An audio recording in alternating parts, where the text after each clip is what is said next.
بسم الله الرحمن الرحیم.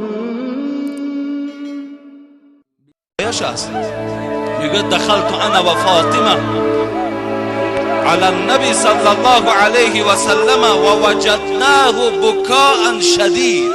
ببین یبکی بکاء شدید. حضرت علی میگوید بار با همراه دختری حبیب خدا فاطمه. شما میدونید که حضرت علی داماد حبیب خدا بود، شوهر فاطمه دختر دوستدار حبیب خدا بود که میگوید در چهره از حبیب خدا هیچ دیگرگونی نداشت، به نهایت با حبیب خدا مانند بودن. میگوید بار دست فاطمه را گرفتم و خانه خسور خود پدر یعنی فاطمه حضرت رسول اکرم آمدم و وجدناه یبکی بکاء شدید. آمدم که مثل کودک گریه دارد، بسیار یک گریه سخت داشتند. فقلت یا رسول الله فداک امی و ابی. حضرت علی میگوید وقتی گریه حبیب خدا را دیدم خیلی ناراحت شدم، فکر کردم از دست یگان نصرانی باشد، از دست یگان یهودی، یگان رنجش در حبیب خدا پیدا شده باشد. گفتم ای حبیب خدا پدر و مادرم فدای تو بود، ما الذی ابکاک، چی شد که تو اینقدر گریه داری؟ حبیب خدا گشته و به جانب فاطمه و جانب علی چی گفتن؟ گفتن زمان همون شب معراج یادم آمد، شبی که حبیب خدا پیش خداوند رفته بود، سیر جنت و سیر دوزخ کرده بود. گفت همون زنهایی که در عذاب دیدم همونها پیش خاطرم آمد، دیگر هیچ طاقت ایستادن نکردم، برای زنهای امتم گریه میکنم. فاطمه وقتی که نام زنها را که شنید در حال از حبیب خدا پرسید ای پدر عزیز، گفت چگونه زنها دیدی و چگونه عذاب دیدی؟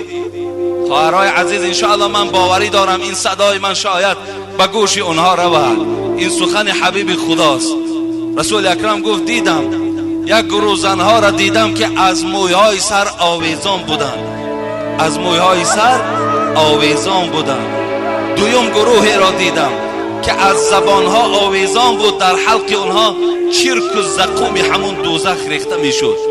سوم طایفه را دیدم که پایهایشان براستی سینه ها آمدگی و دستها در پس سر بستگی، مار و کژدم اونها را عذاب میداد.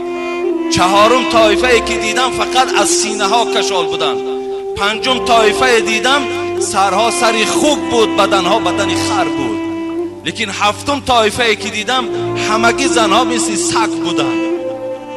این حالت دیدم، عذاب اونها را دیدم.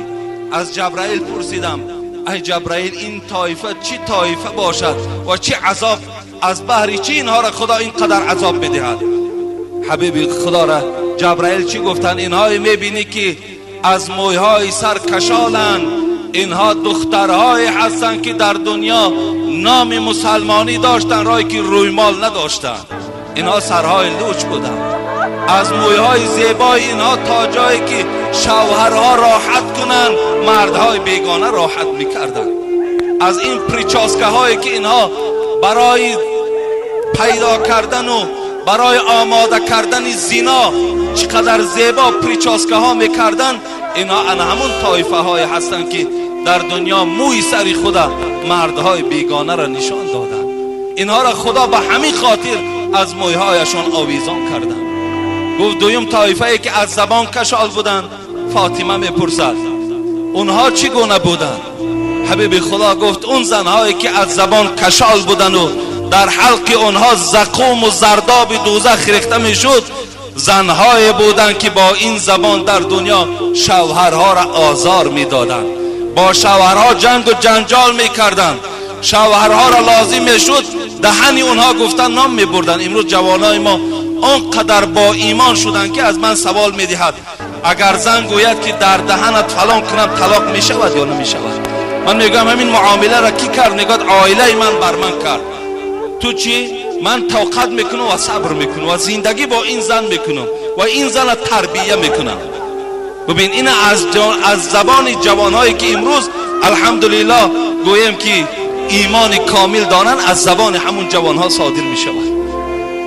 همین زنهایی که از زبان آویزانند زنهایی بودند که در دنیا شوهرها را آزار میدادند.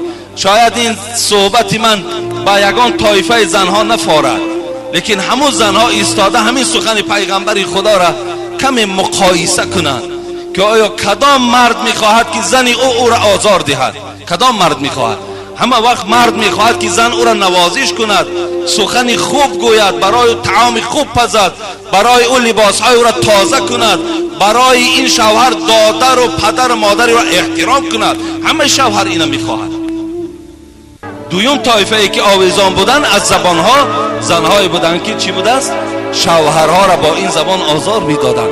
فاطمه میگوید پرسیدم ای حبیب خدا، زنهایی که تنها از سینه ها کشال بودند اونها چه عذاب داشتند؟ گفت اونها از چشم شوهر در خلوتی زنا میکردند، شوهرها را که دور میدیدند در حال زنا را برپا میکردند، با مردهای دیگر رفت آمد میکردند. از این خاطر این زنها را خداوند از سینه هاشون آویزان کردند. حبیب خدا را پرسید اون زنهایی که سرها سری خوک و بدنها بدنهای خر شدگی اینها چگونه زن بودند؟ گفت اینها در دنیا به شوهرها سخن دروغ میگفتند، شوهرها را فریب میدادند، بازم این کوچه مردم کوچه را فریب میداد و سخن چینی میکرد، سخن یک زن میگرفت در پیش زن دیگر میبرد. از این خاطر خداوند با این معامله بد با او مراسا کردند. زنهایی که مثل سگ بودند اینها چیکار کردند؟